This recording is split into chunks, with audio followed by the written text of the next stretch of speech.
एक और भयंकर नुकसान हमारे देश को किया इन दोनों लोगों ने। मनमोहन सिंह जब वित्त मंत्री बना तो उसने हमारे देश के रुपए का अवमूल्यन करना शुरू किया, डिवैल्यूएशन शुरू किया।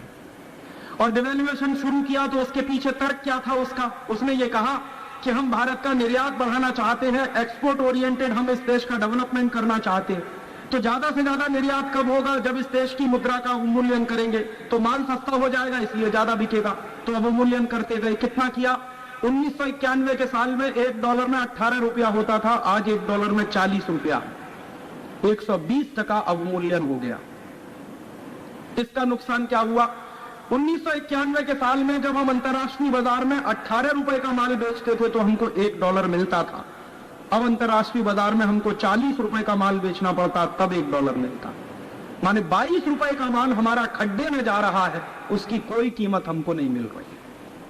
दूसरा नुकसान क्या हुआ कि पहले अंतर्राष्ट्रीय बाजार में से हम लोग कोई सामान खरीद के लाते थे, आयात करके लाते थे, तो 18 रुपए का माल जब हम खरीद कर लाते थे,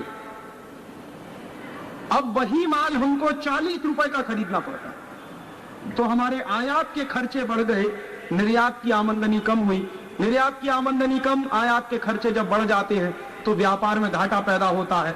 और इस साल भारत सरकार का व्यापार घाटा लगभग 20,000 करोड़ रुपए के आसपास होने वाला है।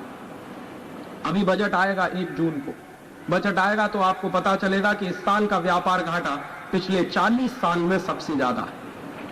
ये सब कुछ हुआ है हमारे देश में उन आर्थिक नीतियों के कारण जो चलाई गई है सन 1991 से। और इसका एक नुकसान और हुआ है कि जब जब व्यापार घाटा ज्यादा बढ़ता है, हमारे देश में एक ऐसी परंपरा डाल दी है ये मनमोहन सिंह और चिदंबरम जैसे लोगों ने कि पहले नीतियां ऐसी बनाओ कि व्यापार घाटा पैदा हो, फिर उस व्यापार घाटे की पूर्ति करने के लिए परदेशी कर्ज लेके आओ। 1947 में हम आजाद हुए थे, हमारे देश के ऊपर एक भी परदेशी कर्ज नहीं था, एक भी पैसे। आज इस देश के ऊपर $140 अरब का परदेशी कर्ज हो गया। इसको अगर रुपए में हिसाब लगाएंगे तो 1 अरब में 100 करोड़ होता है और $1 में 40 रुपया होता है लगभग, तो 5,60,000 करोड़ रुपए का परदेशी कर्ज है हमारे लिए।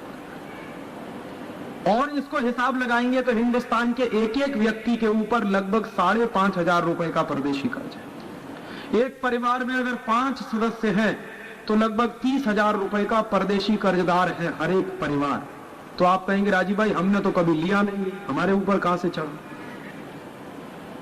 तो ये अद्भुत कर्जा है जो आपने कभी लिया नहीं लेकिन चढ़ा है आपके सिर पर, और इसका भुगतान भी आपको करना पड़ता है। इस परदेशी कर्जे का जब ब्याज चुकाना पड़ता है सरकार को तो उसका भुगतान आप करते हैं। आप कैसे करते हैं?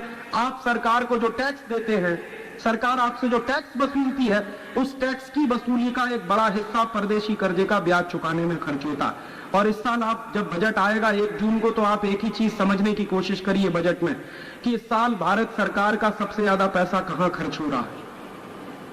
हमारे देश के गरीब किसानों के ऊपर खर्चा नहीं होगा, बेरोजगारों पर खर्चा नहीं होगा, हमारे देश में जो लोग भूख से मर रहे हैं उनके ऊपर नहीं होगा, पानी के लिए नहीं होगा। भारत सरकार का सबसे ज्यादा पैसा खर्च होगा इस साल परदेशी कर्जे का ब्याज चुकाने में। और लगभग अभी बजट नहीं आया लेकिन मैं अप्रोक्सीमेशन आपको दे रहा हूं, लगभग इस साल भारत सरकार का 80,000 करोड़ रुपए परदेशी कर्जे का ब्याज चुकाने में चला जाएगा। ये ग्लोबलाइजेशन का दुष्परिणाम। और ये 80,000 करोड़ रुपया कितना होगा? ये भारत सरकार के पिछले साल की जो आमदनी है टैक्स की, उसका 70% है। पिछले साल टैक्स की आमदनी बहुत कम हुई है सरकार, क्योंकि उत्पादन कम हुआ है तो एक्साइज ड्यूटी का कलेक्शन कम हुआ, क्योंकि उत्पादन कम हुआ है तो इनकम टैक्स भी कम कलेक्ट हुआ, क्योंकि मंदी आई है बाजार में इसलिए सेल्स टैक्स भी कम कलेक्ट हुआ। बिक्री नहीं है बाजार में तो सेल्स टैक्स कहां से आएगा? उत्पादन नहीं है तो एक्साइज ड्यूटी कहां से आएगी? इनकम नहीं है तो इनकम टैक्स कहां से आएगा? तो सभी तरह के टैक्स में कमी आई है क्योंकि हमारे देश में मंदी चल रही है, उत्पादन में कमी आई, तो टैक्स में कमी आई है, सरकार की आमदनी में कमी आई है। तो पिछले साल की जो आमदनी हुई है उसका 70% परदेशी कर्जे का ब्याज चुकाने में चला जाएगा। और बचे हुए 30% में क्या होगा? बचे हुए 30% में से लगभग 15% चला जाएगा भारत सरकार के केंद्र सरकार की कर्मचारियों की तनख्वाह देने में।